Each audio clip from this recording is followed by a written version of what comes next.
Bom, os dados são simplesmente brutais. A imensa maioria das pessoas que ganham fortunas absurdas na loteria, tipo, acaba perdendo absolutamente tudo num espaço de tempo incrivelmente curto. Uhum. Voltam à estaca zero rapidinho. Exatamente, voltam à estaca zero ou, às vezes, ficam numa situação financeira ainda pior do que antes. E, por outro lado, a gente tem o exemplo oposto, né? O material de hoje cita bilionários como Donald Trump, que podem ver o império inteiro desmoronar, declarar falência total e, assim, Num piscar de olhos, eles recuperam tudo. pois é, em poucos anos recuperam tudo e ficam ainda mais ricos. A matemática do dinheiro não muda. O valor de face da nota ali é o mesmo. Então, o que explica essa diferença colossal? É a grande questão. É com essa provocação que a gente abre o nosso mergulho profundo nesta quinta-feira, 2 de abril de 2026. A nossa fonte hoje são trechos do livro Os Segredos da Mente Milionária, de T. Harv Eker. Um material fascinante, diga-se de passagem. Muito. E a missão desta nossa imersão de hoje foge totalmente do convencional. A gente não vai analisar planilhas, não há dicas de ações na bolsa, nem há guias para calcular juros compostos. O objetivo para quem nos escuta é investigar a psicologia invisível do dinheiro. Vamos destrinchar as premissas do autor, claro, não como verdades absolutas, mas explorando essas engrenagens mentais que o livro propõe com muito entusiasmo. Com certeza. E o mecanismo por trás dessa disparidade, sabe, entre quem ganha na loteria e o bilionário falido, é o que o texto define como o termostato financeiro. Termostato financeiro, adorei esse termo. É isso estrutura toda a lógica da nossa análise aqui. O grande argumento do livro é que o invisível cria o visível. Pensa bem, quem ganha na loteria sofre uma alteração drástica apenas no mundo exterior. No saldo bancário, no caso. Exato, só ali no saldo. Mas a infraestrutura psicológica interna, tipo a capacidade de gerir, de reter e de multiplicar aquele montante, essa permaneceu totalmente inalterada. Ah, faz muito sentido. Já o bilionário que perde tudo, ele sofre um golpe gigante no mundo visível, nas contas externas.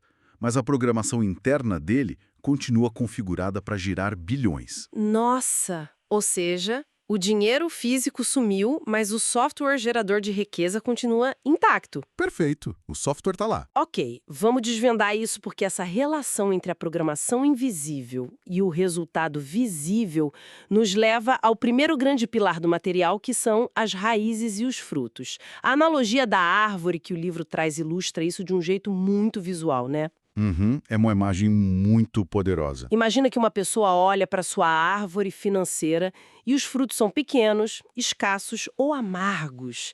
O instinto humano natural ali no desespero do dia a dia é focar nos frutos. Com certeza a pessoa reclama da colheita. Reclama, tenta polir os frutos ruins, mas o que de fato determina a qualidade do que nasce ali são as raízes, tipo o que está debaixo da terra, no escuro. O invisível criando o visível de novo. E o autor insiste que resultados físicos são puramente impressões de processos internos. Existe uma linha de montagem mental, sabe? Como assim, uma linha de montagem? Geram sentimentos, os sentimentos impulsionam as ações e as ações constroem os resultados.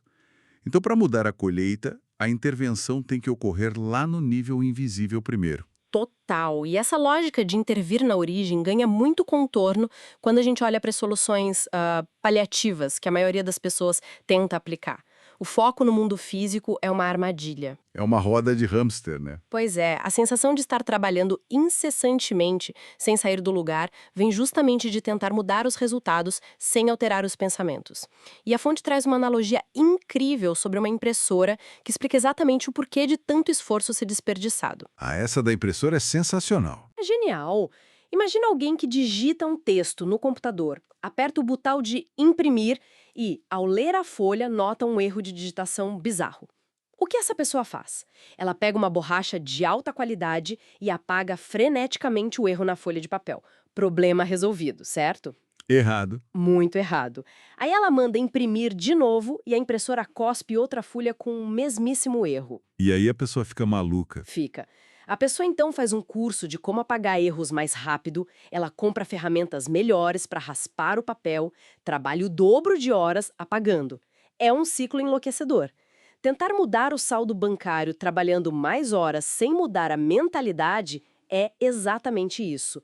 O erro vai continuar saindo na impressão até que o código no computador, que é o nosso subconsciente, seja corrigido. O que é fascinante aqui é como essa imagem da impressora se funde perfeitamente ao conceito do termostato financeiro que a gente falou, A biologia, a engenharia, elas funcionam através da homeostase, sabe? que é a busca pelo equilíbrio, né? Exato. Imagina uma sala com ar-condicionado programado rigidamente para 22 graus. Num dia de inverno congelante, alguém vai lá e escancara a janela. A temperatura despenca violentamente para 10 graus. É um choque no sistema. Um choque sistêmico. Mas o aparelho não entra em pânico. Ele simplesmente aciona o aquecedor e trabalha em capacidade máxima até que a sala retorne aos 22 graus. E o inverso também é verdadeiro. Se tiver calor, ele gela a sala de novo. Isso. Se num verão escaldante a janela é aberta e a temperatura sobe para 35 graus, o sistema de refrigeração vai lutar contra esse calor excessivo até estabilizar de novo nos 22 graus. O termostato não aceita outra realidade. Nossa, trazendo isso para o comportamento humano é assustador. Se o termostato interno, o tal do modelo de dinheiro de uma pessoa, está configurado para ganhar e gastar exatamente 30 mil por ano, qualquer quantia acima disso gera um desconforto subconsciente, certo? Gera um alerta vermelho na mente dela. Então, a loteria, ou uma herança inesperada, funciona como aquele verão escaldante invadindo a sala. A mente entra em alerta contra aquele excesso, e o indivíduo misteriosamente toma péssimas decisões de investimento, Empresta dinheiro para quem não deve. ou gasta compulsivamente até a conta bancária voltar ao nível que o cérebro considera seguro. Caramba! E isso exige uma investigação profunda da nossa parte agora.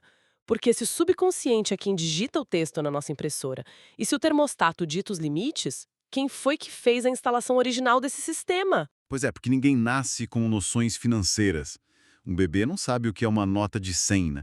Claro que não. O livro propõe que a gente precisa descer aos porões do passado humano. A gente entra na fase do condicionamento infantil. A obra divide esse processo em 3 canais de aprendizado que formam o nosso modelo: Quais são eles? a programação verbal, os exemplos de vida e os episódios específicos. Vamos olhar então primeiro para a programação verbal, porque o material mostra que ela carrega um peso silencioso e devastador. Sabe aquelas frases repetidas exaustivamente durante a infância? Tipo, dinheiro não dá em árvore. Dinheiro é a raiz de todo mal. Isso. Ou ricos são desonestos. O autor conta a história verídica do Steven, que ilustra perfeitamente o colapso entre querer enriquecer e estar programado para fracassar. Nossa, o caso do Stephen é a anatomia da autossabotagem. Ele era um profissional de alto calibre da área da saúde, ganhando na faixa de $800 mil por ano. Que é uma renda espetacular. Espetacular. Contudo, o patrimônio líquido dele era invariavelmente zero. A cada pico de faturamento que ele tinha, ele tomava uma decisão desastrosa e o dinheiro evaporava. Literalmente sumia. Sumia. E aí o diagnóstico mental que o autor fez com ele revelou que a mãe do Stephen repetia diariamente na infância dele que os ricos são gananciosos e que, tipo, acumular bens era um pecado. Nossa, imagina o peso disso para uma criança. Exato. A equação psicológica virou uma coisa simples e trágica. O Stephen amava a mãe odiava ricos, logo se o Stephen se tornasse rico, ele perderia o amor da mãe. A mente escolheu a aprovação materna e obliterou qualquer chance de riqueza estável. Caramba! E o que resolveu a vida dele não foi um curso de finanças focado em planilhas, foi reescrever esse código. Ele passou a entender que a riqueza não era inimiga da aprovação. Sabe o que ele fez? O da casa no Havaí, né? Isso, ele acabou comprando uma casa de frente para a praia no Havaí para a mãe dele. Ela ficou radiante, passou a ostentar a generosidade do filho para as amigas todas. Mudou a chave total. E o cérebro do Stephen finalmente associou o acúmulo de capital à alegria e à aprovação materna. O software foi atualizado ali mesmo. Que mudança de paradigma. E a mesma lógica se aplica ao terceiro canal, os episódios específicos, que funcionam como verdadeiros traumas financeiros. A história da esposa do autor me deixou boquiaberta. Quando ela era pequena e ouvia a música do caminhão de sorvete na rua, ela ia correndo pedir dinheiro à mãe. Clássico. Mas a resposta era sempre uma ordem dura. Eu não tenho dinheiro, vá pedir ao seu pai. Aí ela ia, pegava as moedas com o pai e comprava o sorvete. O que o cérebro infantil dessa menina absorve ali? Absorve um modelo muito complexo de escassez e de gênero também. Primeiro, estabelece-se a regra invisível de que mulheres não detêm poder financeiro, apenas os homens detêm. Segundo, o dinheiro, quando aparece, serve exclusivamente para o consumo e o prazer imediato. É o sorvete. Nossa, sim, é a recompensa E instantânea. aí, anos depois, essa criança se torna adulta. E o que ela faz instintivamente com qualquer salário que entra na conta dela? Ela torra tudo. Ela gasta imediatamente. Porque o subconsciente dela entende que reter capital, tipo poupar, é contra a própria identidade que foi formada. Mulher não retém dinheiro. O marido dela, o autor do livro, por outro lado, cresceu num ambiente que via o dinheiro como um escudo de proteção para o futuro. Um choque completo de realidades. Então, o que tudo isso significa no mundo real de quem nos escuta hoje? Porque, diante daquele atrito constante dentro de casa sobre quem extrapolou no cartão de crédito, ou do porquê de um não querer sair para jantar e o outro querer gastar horrores, a verdadeira raiz do problema não é a fatura do cartão. De jeito nenhum. A falta de dinheiro quase nunca é a causa central de uma briga de casal. O texto aponta para as estatísticas globais de divórcio, onde o dinheiro lidera as causas de separação. É a causa número um. Mas as pessoas não estão rompendo por causa das cédulas em si. O divórcio ocorre devido ao impacto violento da colisão de modelos financeiros opostos, como no caso do autor e da esposa. Faz todo sentido. Se um indivíduo tem o dinheiro associado à sobrevivência e à austeridade, e o parceiro tem o dinheiro associado à liberdade e expressão de vida, cada decisão financeira soa como um ataque pessoal ao outro. O antídoto sugerido pelo livro é a conscientização seguida pela dissociação. Dissociação? Como assim? É reconhecer que o medo financeiro ou o impulso de gastar não é um traço de personalidade imutável, mas apenas uma gravação antiga, tocando num loop infinito na cabeça. E ao identificar essa gravação, a pessoa ganha o poder de apertar o botão e ejetar a fita. Ejetar a fita, adorei a metáfora. O desafio seguinte, então, é óbvio. Uma vez que essa fita sabotadora foi retirada, como é que a gente instala um sistema operacional que gera abundância de verdade? O material detalha os chamados arquivos de riqueza, mostrando a diferença profunda de comportamento diante do mundo. E tudo começa por rejeitar completamente o papel de vítima. Isso é crucial. Pessoas presas ao antigo modelo financeiro operam um tempo todo na defensiva. Jogando para não perder, né? Exato, focando em não perder em vez de focar em vencer.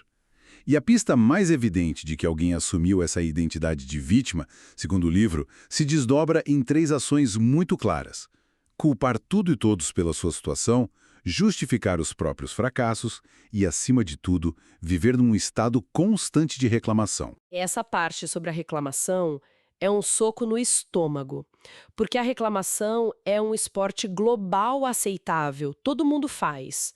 Contudo, o autor detalha como reclamar afeta fisicamente os resultados de alguém. Tem uma mecânica por trás disso. Tem. Existe um princípio psicológico que dita: aquilo em que o cérebro foca se expande. A nossa atenção funciona literalmente como uma lente de aumento. Ao reclamar das injustiças diárias, a mente concentra toda a sua capacidade de processamento naquilo que está errado, ignorando ativamente qualquer solução ao redor. Fica cego para as oportunidades. Exato. O texto usa a expressão imã de porcaria, desculpe o termo. A pessoa que verbaliza derrotas constantemente atrai situações desastrosas. Por isso a fonte lança um desafio incisivo para a audiência: passar 7 dias consecutivos sem reclamar de absolutamente nada. Nossa, 7 dias é muito difícil. É um desafio brutal. E isso não é apenas manter o silêncio externo, é impedir que o pensamento de queixas se forme, forçando uma reconfiguração da forma como a mente procura evidências no ambiente. Mas olha só, aqui é que a coisa fica realmente interessante. E eu vou assumir o papel de advogado do diabo por um instante. Vai lá, Amanda. Se pararmos para observar o mundo pragmático, literalmente, bilhões de pessoas dariam tudo para melhorar de vida. Elas acordam cedo, elas desejam o sucesso, sonham com uma realidade confortável, mas a mera vontade não traduz riqueza. A equação parar de reclamar e querer ficar rico soa simplista demais diante da realidade de que tantos desejam e não alcançam. É um ponto muito forte.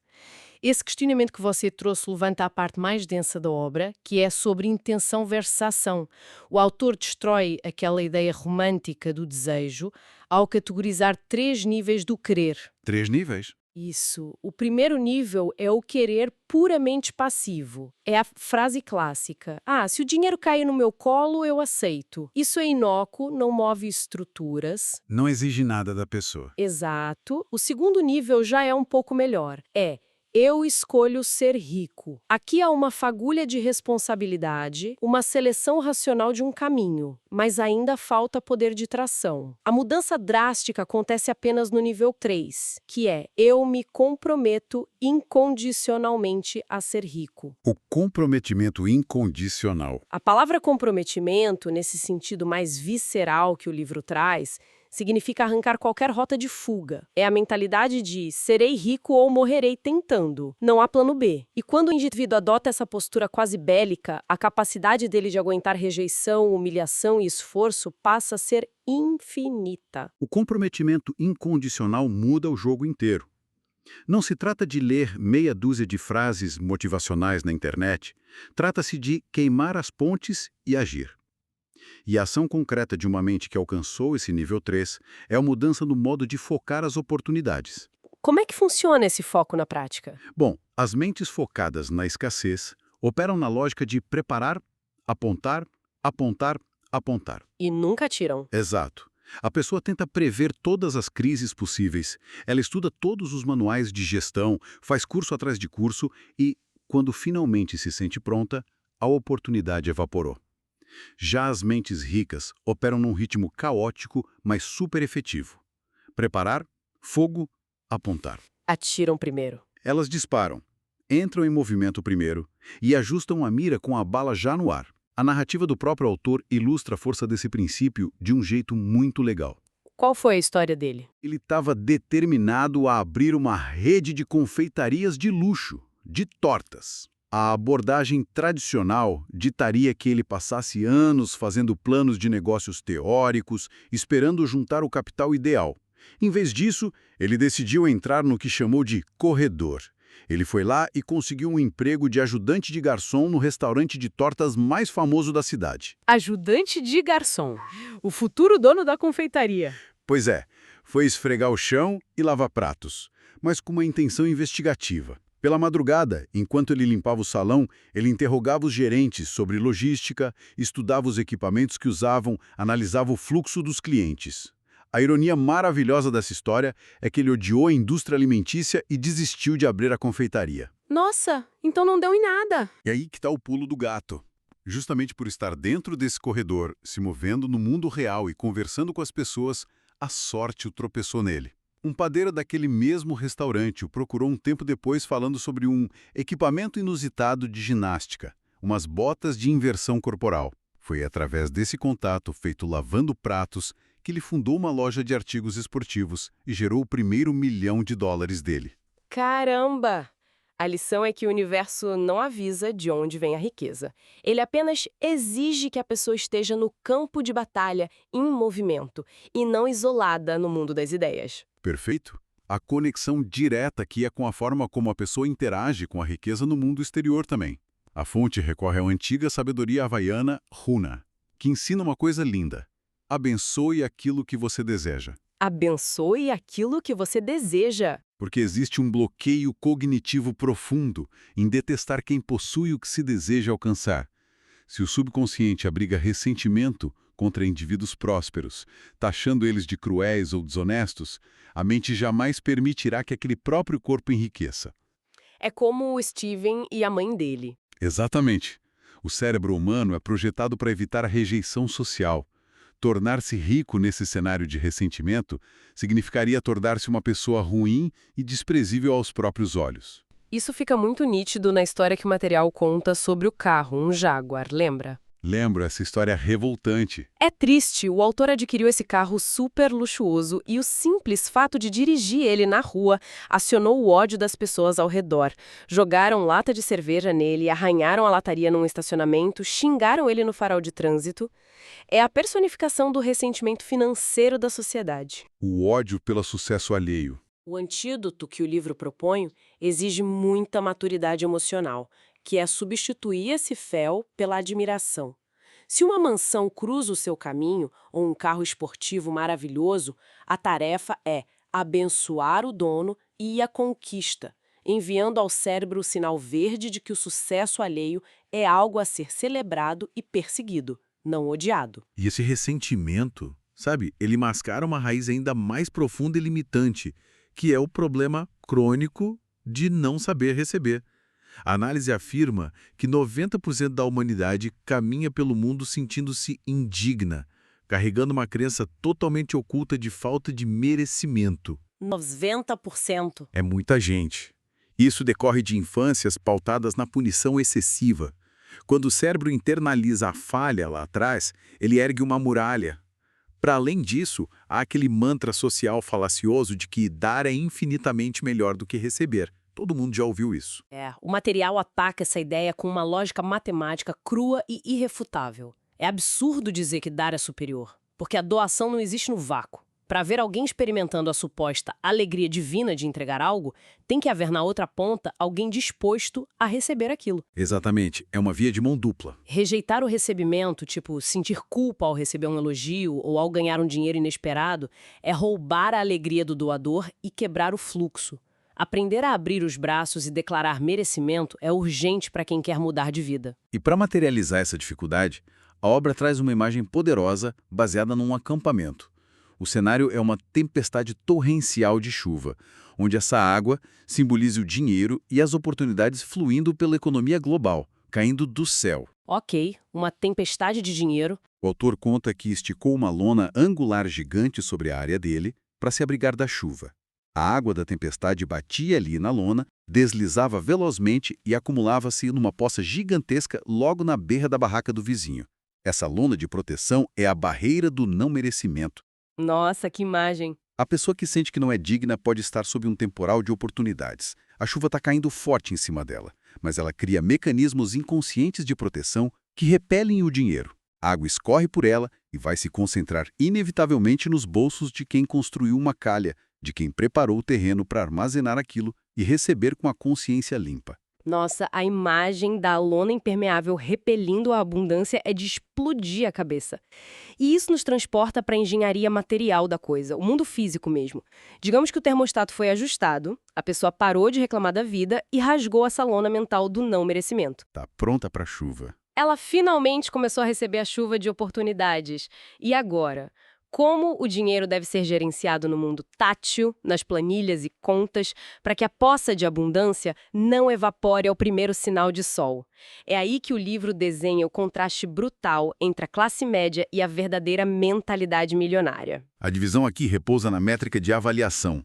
Enquanto a maioria esmagadora das pessoas orienta a sua vida e as suas ansiedades exclusivamente pela renda mensal, sabe aquele salário que cai certinho no quinto dia útil? As mentes ricas monitoram obsessivamente o patrimônio líquido. O famoso patrimônio líquido. Ele é o raio-x verdadeiro da riqueza.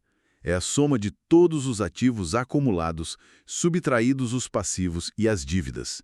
E essa construção apoia-se em 4 pilares interligados: rendimentos, poupança, investimentos e, o que a maioria ignora solenemente, a simplificação do estilo de vida.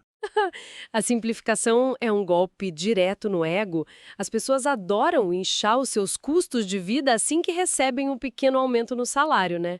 Já entram na chamada corrida dos ratos.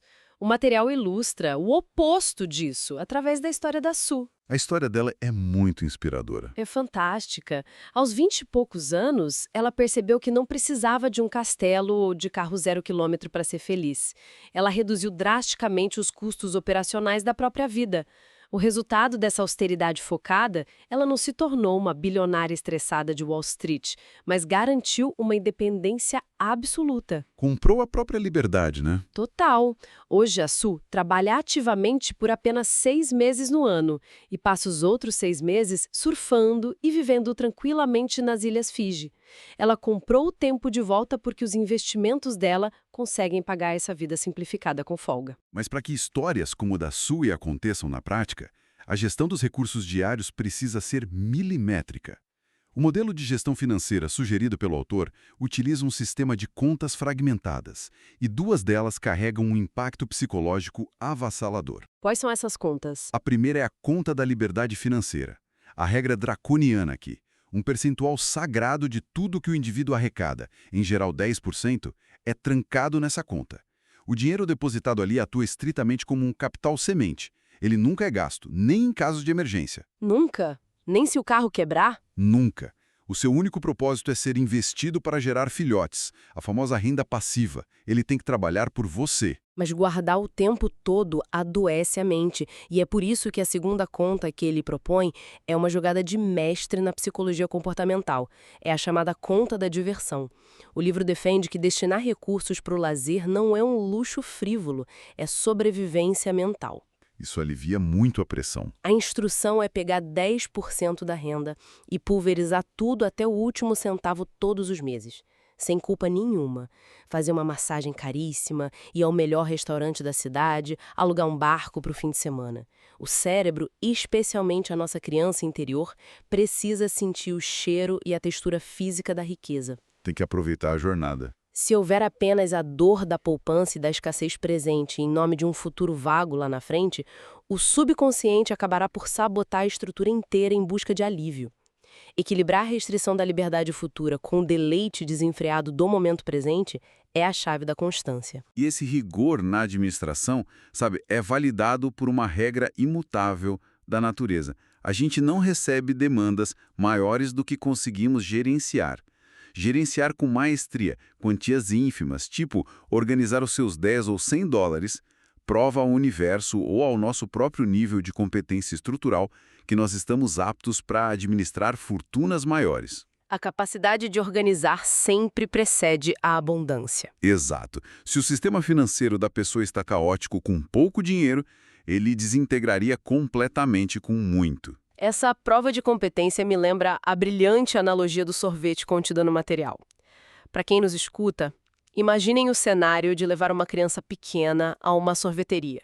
Ela ganha sua casquinha com uma única bola de sorvete de morango. A criança dá 3 passos para fora da loja, tropeça e a bola rola pelo chão imundo. Tragédia anunciada. O choro é instantâneo. Aí, ao retornar ao balcão para tentar remediar a situação e comprar outro, a criança regala os olhos para um pôster gigante na parede que mostra uma taça colossal com 3 bolas gigantescas de chocolate, chantilly e cereja. Ela aponta e exige aquela taça. Nem pensar. A pergunta é dolorosamente lógica. Que adulto em sã consciência daria um sorvete triplo, muito mais pesado e difícil de equilibrar, para uma criança que acabou de provar na prática que não consegue segurar nem mesmo uma casquinha com uma única bola? Nenhum adulto faria isso. O tecido da realidade age exatamente da mesma forma com o dinheiro. Não haverá mais entregas monumentais até que o indivíduo comprove que sabe sustentar e gerir a bola simples que já está nas mãos dele hoje. Nossa, essa analogia amarra de forma muito poética toda a base da nossa análise. O ato mecânico de gerir as finanças, não importa quão pequenas sejam hoje, é infinitamente mais transformador do que os valores geridos em si. O valor vai crescer organicamente como fruto dessa capacidade ampliada, desse termostato que agora está finamente ajustado. Fascinante. E assim, sintetizando as reflexões dessa nossa imersão de hoje, a grande lição que ecoa através dessa obra é que a prosperidade é, em sua essência, um duro trabalho interno. De dentro para fora. De dentro para fora. Não se corrija um documento borrado raspando a tinta do papel com uma borracha.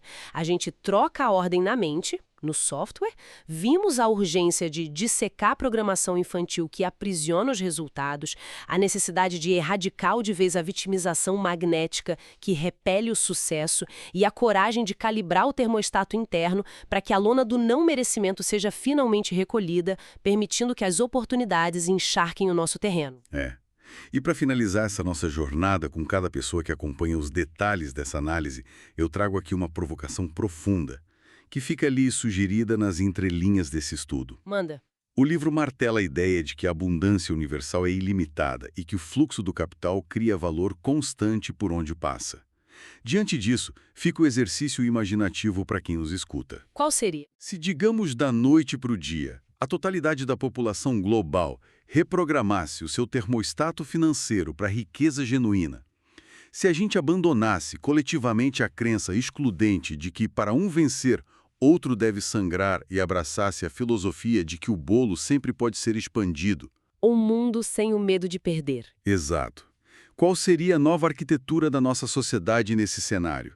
Se a inveja e a escassez fossem substituídas pela gestão consciente e pela ação incessante, será que o fantasma histórico da falta de recursos, que é a engrenagem motriz de tantas guerras, se provaria, no fim das contas, apenas um defeito coletivo de programação mental passível de cura? Fica a reflexão. Uau! Uma reflexão formidável para encerrar as nossas análises de hoje. Agradecemos o tempo e a atenção de cada mente curiosa que mergulhou nas profundezas conceituais de Os Segredos da Mente Milionária com a gente nesta quinta-feira, 2 de abril de 2026. Lembrem-se, antes de esbravejar contra as folhas das árvores, é preciso ter a coragem de investigar as raízes. Um excelente dia e até a nossa próxima exploração.